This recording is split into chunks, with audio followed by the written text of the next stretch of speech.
రాష్ట్రంలో ఏదైతే regional ring road పేరు మీద గత ప్రభుత్వం ఏదైతే ప్రతిపాదన చేసిందో, ముఖ్యంగా ఆనాడు టీఆర్ఎస్ ప్రభుత్వం అధికారంలో ఉన్నప్పుడు అలైన్మెంట్లో మార్పులు తీసుకురావాలని, ముఖ్యంగా ఉమ్మడి నల్గొండ జిల్లాకు సంబంధించిన ప్రాంతాలు భువనగిరి కానీ నల్గొండ కానీ కొన్ని వేల మంది రైతులు, పేద వర్గాలు అనాలోచితమైనటువంటి ఆ అలైన్మెంట్ వల్ల భారీగా నష్టపోవడమే కాకుండా గతంలోనే అనేక సందర్భాల్లో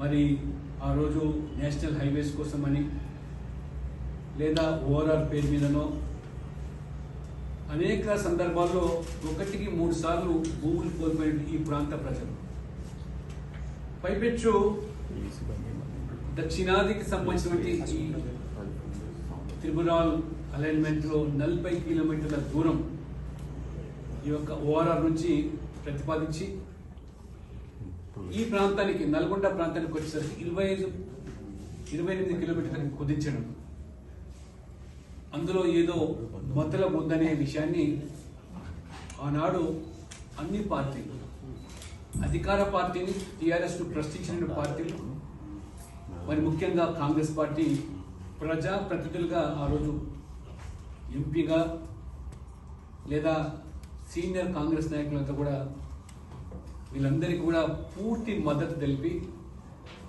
ఉద్యమానికి ఆ రోజు ఊపిరి పోసి పార్లమెంట్ ఎన్నికల సందర్భంగా ప్రియాంక గాంధీ ద్వారా కూడా ఈ ప్రాంత ప్రజలకు త్రిబులార్ పేరు మీద జరుగుతున్నటువంటి మరి అశాస్త్రీయంగా అలైన్మెంట్ వల్ల ఈ వేల కుటుంబాలు నష్టపోతున్నాయి.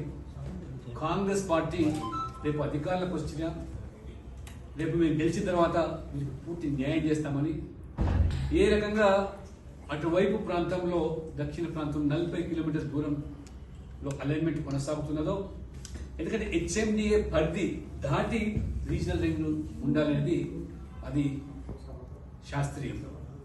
కానీ హెచ్ఎండిఏ పరిధి లోపలికే కుదించడం వల్ల మరి Hyderabad municipal development authority, Hyderabad metro development authority పేరు మీద మరి అర్బన్ ఏరియాస్ బయటగా ట్రాఫిక్ కానివ్వండి లేదా తెలంగాణ ప్రాంతంలో మిగతా జిల్లాలకు అనుసంధానం చేయడానికి దోహదపడే విధంగా ఉండాలి తప్పితే ఎవరో కొంతమందికి మేలు చేసేదానికి ఈ 28 కిలోమీటర్లకు కుదించడం భావ్యమని ప్రశ్నించే కాంగ్రెస్ పార్టీ అధికారానికి వచ్చి ఈరోజు సంవత్సరం కావస్తుంది.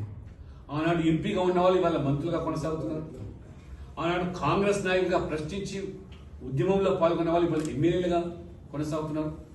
ఈ బాధితులందరూ కూడా ఇవాళ ఏదైతే భారతీయ జనతా పార్టీకి వారు విన్నపం ఇచ్చారో ఆ ప్రతినిధి బృందం, ముఖ్యంగా పిఎస్సి చైర్మన్ కానివ్వండి, రాములు గారు కానివ్వండి, దామోదర్ రెడ్డి కానివ్వండి, ఇవాళ మనోహర్ రెడ్డి గారు, సైద్ రెడ్డి గారి నాయకత్వంలో బాధితులు బీజేపీ నమ్ముకొని రావడం జరిగిందో, నేను సూటి అడుగుతున్నా ఇవాళ ముఖ్యమంత్రి రేవంత్ రెడ్డి గారు, మీ కాంగ్రెస్ పార్టీ ఎన్నికల ముందు ఇచ్చిన హామీలు ఏ రకంగా ఇవాళ మీరు నీరు గారుస్తున్నారో ఇది తాజా ఉదాహరణ.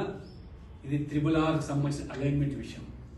ఇప్పటికైనా మంత్రులుగా కొనసాగే వాళ్ళు మీరు ఎన్నికల వచ్చిన మాట నిలబెట్టుకుంటే సరే, లేనట్టయితే భారతీయ జనతా పార్టీ ఈ బాధితులకు న్యాయం జరిగే వరకు ఉద్యమం చేపడతామని హెచ్చరిస్తా ఉన్నాము. ఢిల్లీలో కూడా ఈ పాటికే మరి కిషన్ రెడ్డి గారు కేంద్ర మంత్రి, మరి బండి సంజయ్ గారు, నితిన్ గడ్కరీ గారి దృష్టికి తీసుకెళ్లడం జరిగింది. పూర్తిగా కేంద్రమే ఇవాళ ఆర్థికంగా సహాయం చేస్తూ ల్యాండ్ అక్విజిషన్ కానివ్వండి, ఈ త్రిబులార్ నిర్మాణం కోసం కానీ ఏదైతే ఆర్థికంగా సాయం చేస్తున్నారో వారికి కూడా దృష్టి తీసుకురావడం జరిగింది. అంటే ఇవాళ రాష్ట్ర ప్రభుత్వం ఇవాళ పేద వర్గాల యొక్క భూములు స్వాధీనం చేసుకొని పెద్దవాళ్లకు ఏ రకంగా మరి వారు లొంగిపోతున్నారో ఉదాహరణ కూడా చెప్పడం జరిగింది.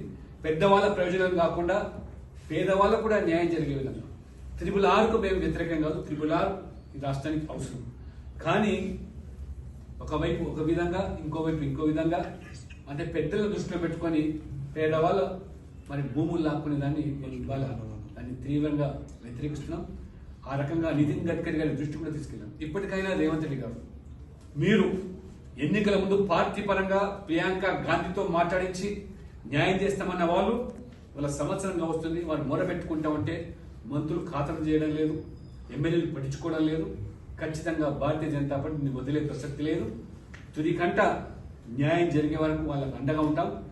ఏ రకంగా ఇవాళ చూసినా కానీ మీరు పేదల భూములు ఏ రకంగా మొన్న అక్కడ లఘుచర్ల విషయంలో కానివ్వండి, లేదా ఇవాళ నల్గొండకు సంబంధించిన ఈ ప్రాంతంలో కానివ్వండి, ఈ యొక్క పేదల భూములు లాక్కునేటువంటి ఏదైతే ఇవాళ కుట్రపూరిత చర్యలు జరుగుతున్నాయో, ఇవాళ మంత్రులు ఎందుకు నిస్సహాయంగా మేము వివరిస్తాను, దీని వెనుకల మద్దతులు ఏమిటి, ఎందుకు మీ మాట మారుతా ఉన్నది, ఎందుకు ఇవాళ మీరు తప్పించుకుంటున్నారో జవాబు చెప్పాల్సి వస్తుంది. మొత్తం నల్గొండ అంతా కూడా ఏకం చేసి బాధితులకు న్యాయంగా అండగా ఉండేదానికి భారతీయ జనతా పార్టీ తప్పకుండా తగు చర్యలు తీసుకుంటుందని చెప్పి మరి రాష్ట్ర అధ్యక్షుడు కిషన్ రెడ్డి గారితో మాట్లాడి ఒక దీర్ఘకాలిక ఉద్యమానికి ఖచ్చితంగా భారతీయ జనతా పార్టీ పూనుకుంటుందని చెప్పి కూడా ఈ సందర్భంగా ముఖ్యమంత్రి గారి ప్రభుత్వాన్ని నేను హెచ్చరిస్తాం.